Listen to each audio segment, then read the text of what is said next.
So let's start with a basic understanding of internal control evaluation. And we can couch this in the overall theme within a strategic systems auditor of trying to gain rich client knowledge to develop well-informed expectations that's going to help you have high-quality risk assessments, which is the building block for high-quality audits. The thing that goes in between high-quality risk assessments and high-quality audits are the actual audit procedures you perform. Sometimes are performed to test the quality of internal controls of financial reporting, and other times performed to find misstatements, should any exist. Of course, things are not that clean, and many times when you perform a test primarily designed to look at whether the internal controls are working, you find evidence that makes you believe that there's a heightened risk of misstatement, or you may even find evidence of a misstatement along the way. Similarly, when you do tests that are primarily, substantive tests they're called, do primarily to finding misstatements that might exist. Well, when you find a misstatement and understand after some more examination the root cause of that misstatement, that may well shed some light on weaknesses in internal controls. So if you think about the overall objectives of the auditor, you've gotten this high-level understanding of business from strategic analysis. You've identified core and resource management business processes that need to be operating at a very high level for management to meet its main objectives. You now need to be very careful when you think about the design and operating effectiveness of internal controls over financial reporting. You need to understand, therefore, the client's control environment and ICFR, internal controls over financial reporting. When you think of the effectiveness of internal controls, they are supposed to provide, by design, reasonable assurance about the achievement of the company's objectives. Now, the company has a lot of objectives, including things like increasing market share, adding to the perception that we are a high-quality provider of services or of products, lots of objectives.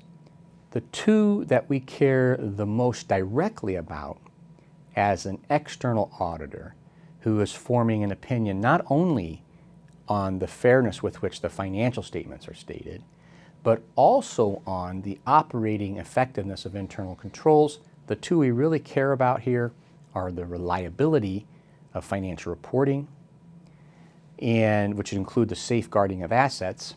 That is where you care as the auditor. And then if you step back in your management, it's going to be the effectiveness and efficiency of operation. Primary focus of auditors is no doubt the reliability of financial reporting. Effectiveness and efficiency of operations of first and primary importance to management.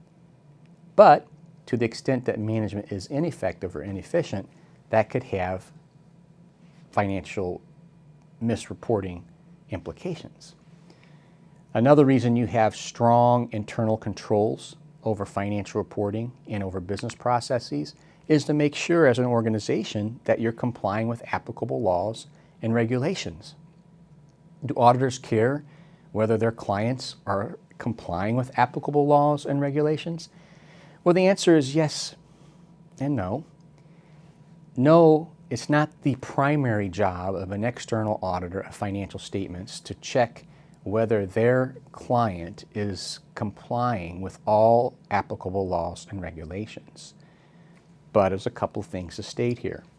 One is you can learn a lot about the ethicality of management by how seriously or how lackadaisically they approach compliance with laws and regulations. If they are lax in and do not care about complying with other laws, environmental protection laws, for example, labor force laws, for example, well, why would they suddenly care about complying with financial reporting frameworks?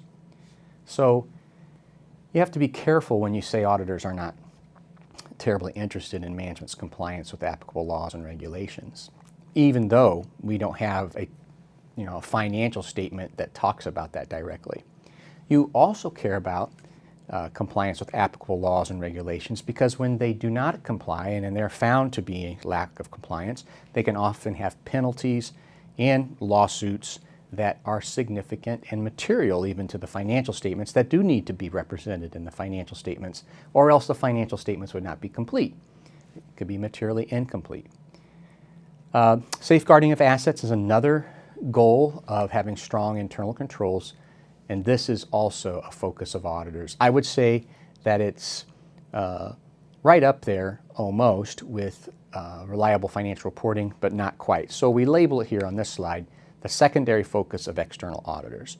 So again, 4 main objectives of internal controls: reliability of financial reporting, bullseye for the auditors; effectiveness and efficiency of operation, bullseye for management; compliance with applicable laws and regulations.